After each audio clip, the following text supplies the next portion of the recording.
Sastra channel நேயர்களுக்கு நமஸ்காரம். அனுதினம் ஆனந்தம் நிகழ்ச்சியில் உங்கள் அனைவரையும் சந்திப்பதில் மிக்க மகிழ்ச்சி.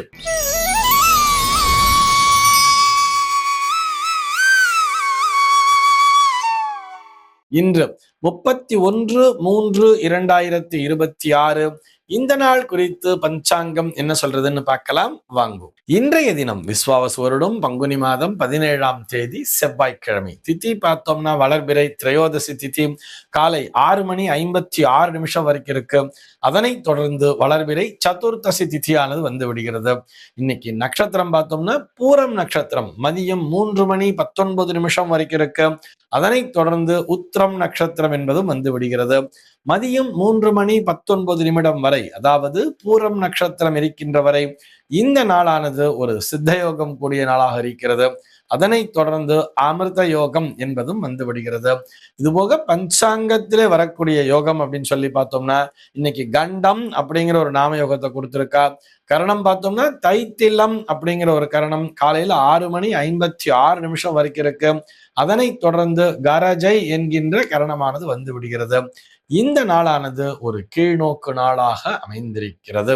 சென்னையை பொறுத்தவரை இன்றைய தினத்தினுடைய சூரிய உதயம் என்பது காலை 6:09 சூரிய அஸ்தமனம் என்பது மாலை 6:17 சந்திர உதயம் என்பது மிகச் சரியாக மாலை 5 மணிக்கும் சந்திர அஸ்தமனம் என்பது நாளைய தினம் அதிகாலை 5:26 சம்பவிக்கிறது.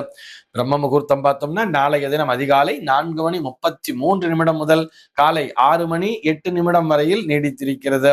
சென்னையை பொறுத்தவரை இன்றைய தினத்தினுடைய ராகு காலம் என்பது மதியம் 3:15 முதல் மாலை 4:46 வரையிலும், யமகண்டம் என்பது காலை 9:11 முதல் பகல் 10:42 வரையிலும், குளிகை காலம் என்பது மதியம் 12:13 முதல் 1:44 வரையிலும் சம்பவிக்கிறது. தினாந்தம் பார்த்தோம்னா இன்றைய தினம் இரவு 1:41 கொடுத்திருக்கா. சூலம் பார்த்தோம்னா இன்றைக்கு வடக்கே சூலம், பகல் 11 மணி வரையில் அந்த சூல தோஷம் என்பது உண்டு. அதற்குரிய பரிகாரமாக பால் அறிந்து விட்டு வடக்கு திசையை நோக்கி பயணிக்கலாம் அப்படிங்கிறதையும் சொல்லி இருக்கா. இன்றைய தினத்தினுடைய ஆன்மீக தகவலாக என்ன பார்க்க போறோம் சொல்லி பார்த்தோம்னா ஒரு நேயரினுடைய ஒரு கேள்விக்கான, அது கேள்வின்னு சொல்றதை விட ஒரு ஆதங்கத்துடன் கூடிய ஒரு பதிவினை பதிவிட்டிருக்கிறார் நாகராஜன் அப்படிங்கிற ஒரு நேயர்.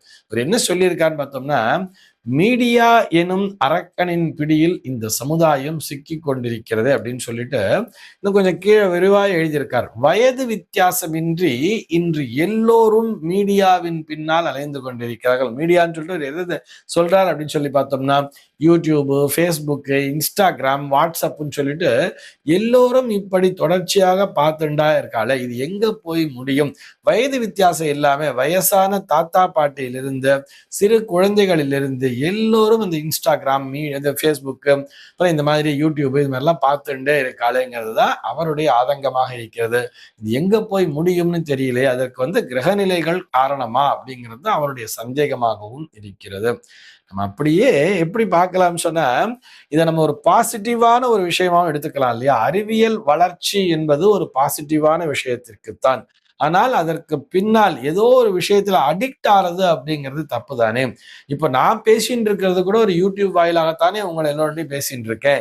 யூடியூப் பாக்குறது தப்புன்னு சொன்னா நான் எப்படி உங்களோடு உரையாட இயலும்? யோசிக்கணும் இல்லையா? அப்படியே ஏற்கனவே டிவியில வந்துட்டு இருந்தா கூட தொலைக்காட்சி அப்படிங்கிறது கூட ஒரு மீடியா தானே. காலைல எழுச்சோடனே நம்ம அந்த டிவியை பார்க்கணும், டெய்லி மாமா என்ன சொல்றாருங்கிறத கேட்கணுங்கிற ஒரு ஆர்வத்தோட இருக்கான்னு சொன்னா அதற்கு காரணம் அது ஒரு அறிவியலினுடைய ஒரு வளர்ச்சி. அறிவியலின் மூலமாக எளிமையாக நான் தினந்தோறும் உங்கள் அனைவரையும் சந்தித்துக் கொண்டிருக்கிறேன் அப்படிங்கிற மாதிரி அது ஒரு பாசிட்டிவ் அப்ரோச் தானே எடுத்துக்கணும். நம்ம அந்த ஒரு நெகட்டிவா போகக்கூடாது. எதுவுமே ஒரு அளவு தானே. அளவுக்கு மிஞ்சினால் அமிர்தமும் நஞ்சுன்னு சொல்றா. அப்ப அமிர்தமாகவே இருந்தாலும் அது அளவோடு இருக்க வேண்டும். எதை பார்க்க வேண்டும், எதை பார்க்க கூடாதுங்கிற விஷயம் இருக்கு இல்லையா? அந்த நேர் ஆதங்கப்படுறதுங்கிறது ஒரு சரியான விஷயம்தான். ஒரு இன்ஸ்டாகிராம்குள்ள போயிட்டாருனாலே அவனால அதை விட்டு அவ்வளவு சீக்கிரம் வெளியில வர முடியல. வெளியில வரணும்னு நினைச்சா அது மறுபடியும் மறுபடியும் இன்னொரு விஷயத்தை கொண்டு வந்து வைக்கிறது. இது எல்லாவற்றையும் விட நம்முடைய பிரைவசி அப்படிங்கிறது காணாம போயிடுறது. நம்ம ஏதோ ஒரு டாபிக்ல போய் ஏதோ ஒரு விஷயத்தை தேட போக நம்ம மொபைல் போனை ஓபன் பண்ணாலே அது என்ன ஆறுதுன்னு சொல்லி பார்த்தோம்னா எப்ப பார்த்தாலும் அந்த டாபிக் பத்தின நோட்டிபிகேஷன் வந்துட்டே இருக்கு. நமக்கு என்ன பிடிக்கும் அப்படிங்கிறது அது தெரிஞ்சு வச்சுட்டு இருக்கு. அதன் பின்னாலேயே நாம் அலைந்து கொண்டிருக்கிறோம். ஆக ஒரு லிமிட்டேஷன் அப்படிங்கிறது இருக்கணும். இது போக இந்த சாட் ஜிபிடி அல்லது இந்த சர்ச் இன்ஜின்ஸ்லாம் நிறைய இருக்கு இல்லையா? நம்ம நிறைய தேடி பார்க்கிறோம், நிறைய விஷயங்களை புதுசு புதுசா தெரிஞ்சுக்கிறோம். ஜெமினிங்கிற ஒரு ஆப் இருக்கு. இது மூலியமாலாம் நிறைய நம்ம தெரிஞ்சுக்கிறோம். அது நன்மைதான். ஆனால் அதுவே என்ன பண்றதுன்னு பார்த்தா நம்ம கேட்காமலேயே அது சம்பந்தப்பட்ட தகவல்களை நமக்கு நோட்டிபிகேஷன்ல அனுப்ப ஆரம்பிச்சிடுறது. அப்ப என்ன ஆறுது? நம்முடைய பிரைவசியை அது திருடத் தொடங்குகிறது. ஆக இதுலயும் நம்ம எச்சரிக்கையோடு தான் இருக்க வேண்டும். எந்த ஒரு அறிவியல் வளர்ச்சியையும் நம்ம ஆக்கப்பூர்வத்திற்கும் பயன்படுத்தலாம், ஆக்கப்பூர்வமாகவும் பயன்படுத்தலாம், அழிவுபூர்வமாகவும் பயன்படுத்தலாம். இதைத்தான் நம்முடைய கிரகங்கள் நமக்கு தெளிவாகவே உணர்த்துகின்றன. நம்ம அடிக்கடி சொல்லிட்டு இருக்கிற விஷயம்தான். எந்த கிரகமாக இருந்தாலும் போத் தி எக்ஸ்டென்ட் தரும். ஒரு கிரகம் கடுமையான ஒரு தோஷத்தினையும் தரும். அதே கிரகம் அப்படியே போத் இந்த பக்கம் எக்ஸ்டென்ட்ல பார்த்தோம்னா அது நல்ல ஒரு பயனையும் தரும். நல்ல பயன் தரக்கூடிய கிரகமாகவும் இருக்கும். ராகுங்கிற கிரகம் பார்த்தோம்னா அந்த கிரகம் நம்ம ரொம்ப அதிகமா சம்பாதிக்கிறதுக்கும் துணை புரியும், அதிகமா ஏமாந்து போறதுக்கும் துணை புரியும் அப்படிங்கிற மாதிரி சொல்றது. ஒரு பேராசை பெருநஷ்டம் வந்துடுது இல்லையா? நல்ல லாபத்தை தரக்கூடிய கிரகம் ராகுதான். நல்ல லாபம் வந்து இருக்குன்னு சொல்லிட்டு அதை நான் மல்டிபிள் பண்றேன்னு சொல்லிட்டு கொஞ்சம் அகலக்கால் வச்சுட்டோம்னு சொன்னா பேராசைப்பட்டோமே ஆனால் அங்கே நமக்கு அந்த பெரு நஷ்டத்தினை தரக்கூடிய கிரகமாகவும் அதே ராகுவானவரே அமைந்து விடுகிறார்.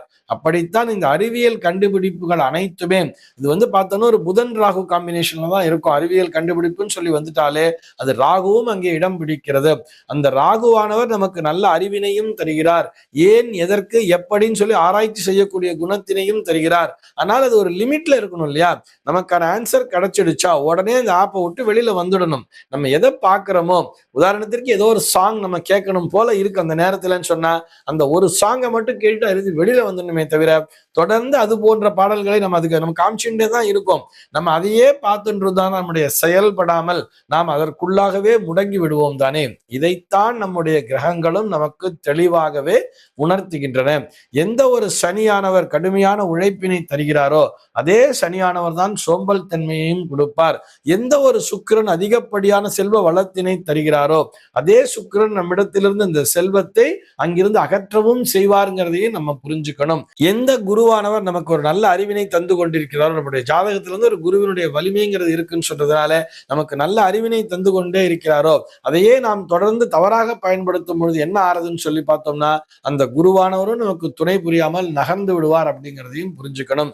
எல்லா கிரகங்களுமே போத் தி எக்ஸ்டென்ட், இரண்டு விதமான நேர்மறை பலன்களையும் அதிகமாக தரும், எதிர்மறை பலன்களையும் அதிகமாக தரும். நம்ம என்ன பண்ணணும்? ஓரளவுக்கு நமக்கு நேர்மறையான பலன் கிடைச்சிடுச்சா, நம்ம என்ன எக்ஸ்பெக்டேஷனோ அதுக்கான ஆன்சர் கிடைச்சிடுச்சா உடனே அதுல இருந்து நாம வெளியில வந்துடணும். தொடர்ச்சியாக அதனை பயன்படுத்துவது என்பது நிச்சயமாக நமக்கு ஆபத்தினை தான் தரும். அணு அப்படின்னு எடுத்துட்டா கூட அந்த அணுவினையே அந்த அணுவின் மூலமாக நம்ம என்ன பண்றோம்? அணுமின் சக்தி, ஒரு எலக்ட்ரிக்கல் எனர்ஜிங்கிறத ப்ரொடியூஸ் பண்றோம். ஆனால் அதே அணுவானது எதற்கு பயன்படுகிறது?